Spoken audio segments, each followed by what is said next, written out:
Hi friends, welcome to Mithran GK channel. நம்ம இன்னைக்கு பார்க்க போகிறது அரசியல் நிர்ணய சபை பார்ட் 2 வீடியோ வந்து பார்க்க போகிறோம். இதுக்கு முன்னாடி இந்த சேனல் வந்து சப்ஸ்கிரைப் பண்ணாதான் சப்ஸ்கிரைப் பண்ணிக்கோங்க. பக்கத்தில் இருக்கிற பெல் ஐக்கானை ப்ரெஸ் பண்ணிக்கோங்க. அப்படின்னா தான் நாங்கள் போகிற வீடியோ அடுத்தடுத்து உங்களுக்கு வந்து நோட்டிஃபை ஆகும். ஃப்ரெண்ட்ஸ், வாங்க வீடியோக்குள்ளே போகலாம். காங்கிரஸ் சுதந்திர நாளாக அறிவித்த ஒவ்வொரு வருடமும் எந்த நாளை வந்து சுதந்திர தினமாக கொண்டாடுதுன்னு பார்த்தோம்னா ஜனவரி 26, 1930.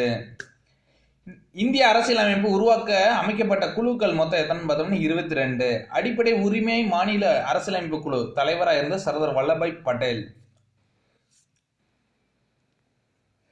இதே மாதிரி ஒவ்வொரு இதுக்கும் குழு தலைவர் இருப்பாங்க. அதை வந்து நீங்கள் அண்டர்ஸ்டாண்ட் பண்ணிக்கோங்க ஃப்ரெண்ட்ஸ். மத்திய அரசியலமைப்பு குழு தலைவராக இருந்தது ஜவஹர்லால் நேரு. தேசிய கொடிக்கான குழு தலைவராக இருந்து ஜேபி கிருபாலினி. அரசியல் வரைவு குழு தோற்றுவிக்கப்பட்ட நாள் எப்போ வந்து என்ன தெரியுமாங்க? இந்த அரசியலமைப்பு எழுதுறதுக்குன்னு சொல்லி ஒரு வரைவு குழு வந்து ஃபார்ம் பண்ணியிருப்பாங்க. அது எந்த நாள்னு பார்த்தா ஆகஸ்ட் 29, 1947. அரசியல் அமைப்பு வரைவு குழுவினுடைய வரைவு வந்து வெளியிட்ட நாள் வந்து எப்போன்னு பார்த்தோம்னா முதல் வரைவு வந்து நம்ம 1948 பிப்ரவரி மாதம். இரண்டாவது வரைவு வந்து 1948 அக்டோபரில். ஃபர்ஸ்ட் வந்து பிப்ரவரியில் வந்து நம்ம முதல் வரைவையும் ரெண்டாவது வரைவு வந்து அக்டோபர் மாதம் விட்டுருப்பாங்க. அரசியல் நிர்ணய சபையில் இந்திய அரசியலமைப்பின் முதல் வாசிப்பு ஏன் தெரியுமாங்க? வரைவு குழு 2 இது வந்துருச்சு. அது ரைட்டா ராங்கான்னு சொல்லிட்டு என்ன தெரியுமாங்க விவாதம் பண்றதுக்காக முதல் விவாதம் வந்து எப்ப நடந்துச்சுன்னா நவம்பர் மாதம் 4ஆம் தேதி 1948.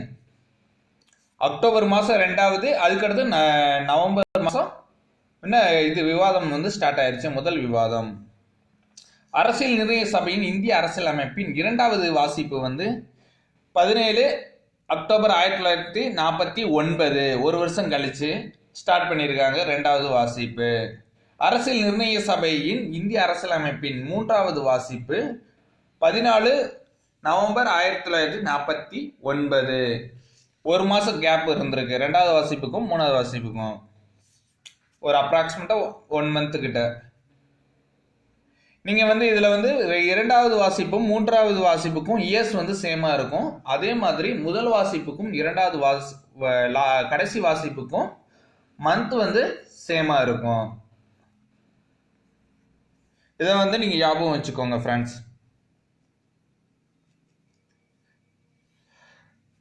இந்திய அரசியலமைப்பு உருவாக்க எடுத்துக்கொண்ட கால அளவுன்னு பார்த்தோம்னா 2 வருடம் 11 மாதம் 18 நாட்கள். இதை வந்து என்ன தெரியுமா உங்களுக்கு ஷார்ட்கட் மாதிரினா 3 வருஷம் டோட்டலாக 3 வருஷத்துல 12 நாளை மட்டும் நீங்க கேன்சல் பண்ணிட்டீங்கன்னா உங்களுக்கு வந்து இந்த இது கால அளவு வந்துடும். அரசியல் அமைப்பு உருவாக்க ஆகிய செலவு வந்து எவ்வளவுன்னு பார்த்தோம்னா 64 லட்சம் மட்டும்தான். அரசியலமைப்பு உருவாக்குறதுக்கே மொத்தம் 64 லட்சம் மட்டும்தான் செலவாச்சு. அரசியல் நிர்ணய சபையின் கூட்டங்களினுடைய எண்ணிக்கை மொத்தம் 11 கூட்டம் தான் அவங்க போட்டிருக்கிறாங்க. இந்திய அரசியல் அமைப்பை கையால் எழுத எடுத்துக்கொண்ட நாட்களின் எண்ணிக்கைன்னு பார்த்தோம்னா வெறும் 114 நாட்கள் மட்டும்தான். 114 நாட்கள் மட்டும்தான். இந்திய அரசியலமைப்பை தனது அழகான கையால் உருவாக்கியவர் யாருன்னு பார்த்தா பிரேம் பிகாரி நரேன் ரைசடே. இது வந்து உங்களுக்கு வந்து ஷார்ட்கட்டா நான் உங்களுக்கு வந்து சொல்றேன்னு பார்த்தோம்னா ஃபர்ஸ்ட் அடுத்து பிரேம் வந்து பீகாருக்கு போயிருக்காங்க நரேனை பார்க்க.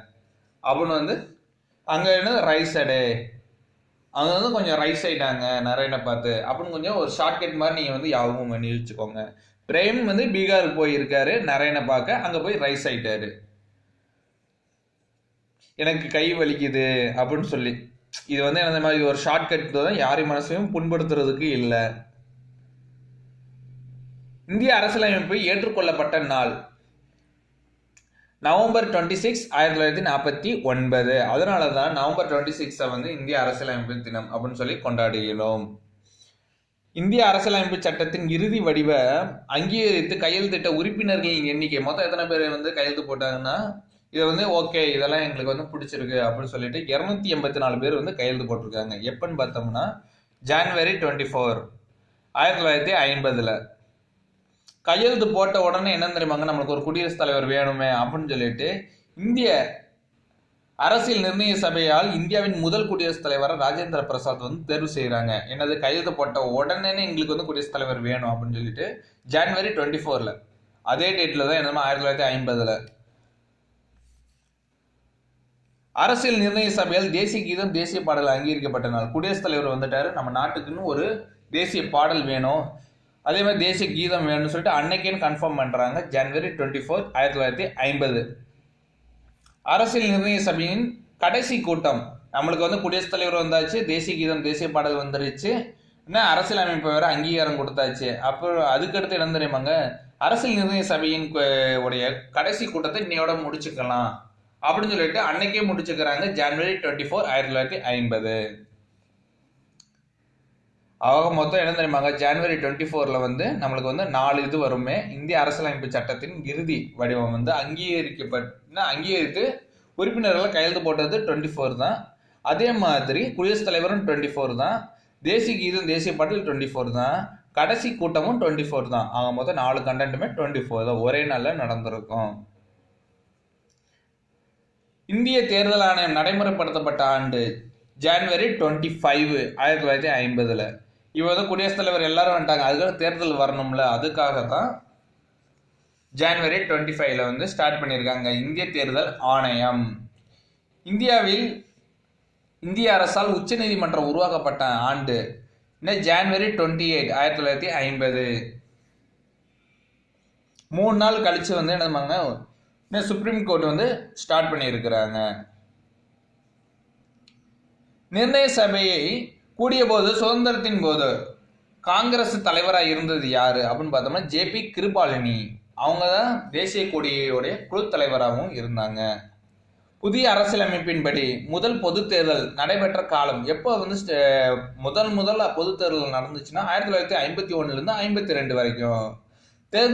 தேர்ந்தெடுக்கப்பட்ட மக்களவை வந்து என்ன எப்போ வந்து கூடிச்சுன்னு பார்த்தோம்னா மே மாதம் 13ஆம் தேதி 1952 தான் என்ன தெரியுமாங்க மக்களவை வந்து கூடிச்சு. அதான்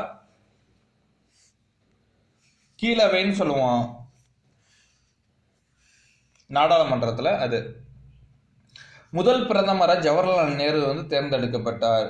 முதல் குடியரசுத் தலைவராக ராஜேந்திர பிரசாத் 24 ஜனவரி 1950 முதல் ராஜேந்திர பிரசாத் வந்து குடியரசுத் தலைவராக இருந்தார். அரசியல் வரைவு குழுவினுடைய உறுப்பினர்கள் மொத்தம் 7 பேர். அதில் வந்து ஒரு ஆள் வந்து நம்ம தலைவராகவும் மற்ற 6 பேர் வந்து அவங்க கீழே உள்ள உறுப்பினர்களாகவும் இருந்தாங்க. தலைவர்னு பார்த்தோம்னா டாக்டர் B.R. அம்பேத்கர் தான் தலைவர். வரைவு குழுவுடைய தலைவர் வந்து யாருன்னு கேட்பாங்க, டாக்டர் B.R. அம்பேத்கர். கீழே உள்ள உறுப்பினர்களுடைய நேம் வந்து அடுத்து பார்க்கலாம். என் கோபால் சுவாமி ஐயங்கார், அல்லாடி கிருஷ்ணசுவாமி ஐயர், ஃபர்ஸ்ட் இடத்துல ஐயங்காரும் கீழே உள்ள ஐயர். 3வது K.M. முன்சி, 4வது சையத் முகமது சாதுல்லா, 5வது என் மாதவராவ். யாருக்கு பதிலாக பார்த்தா மிட்டாருக்கு பதிலாக தான் என் மாதவராவ் வந்து செலக்ட் பண்ணியிருப்பாங்க. ஆல்ரெடி மிட்டார் இருந்திருப்பாரு, அவர் வந்து வெளியே போன பிறகு இன்னும் என் மாதவராவ் வந்து ஜாயின் பண்ணியிருப்பாங்க. 6வது T.T. கிருஷ்ணமாச்சாரியார், கெய்தான் பதில். ஃபர்ஸ்ட் வந்து கெய்தான் இருந்திருப்பாங்க, அதுக்கு அடுத்து வந்து T.T. கிருஷ்ணமாச்சாரியா வந்து அந்த பிளேஸ்ல வந்து ரீப்ளேஸ் பண்ணி இருந்திருப்பாங்க. ஓகே ஃப்ரெண்ட்ஸ், இந்த வீடியோ பிடிச்சிருந்தா லைக் பண்ணுங்க, ஷேர் பண்ணுங்க, மறக்காம சப்ஸ்கிரைப் பண்ண மறந்துடாதீங்க ஃப்ரெண்ட்ஸ். தேங்க்யூ.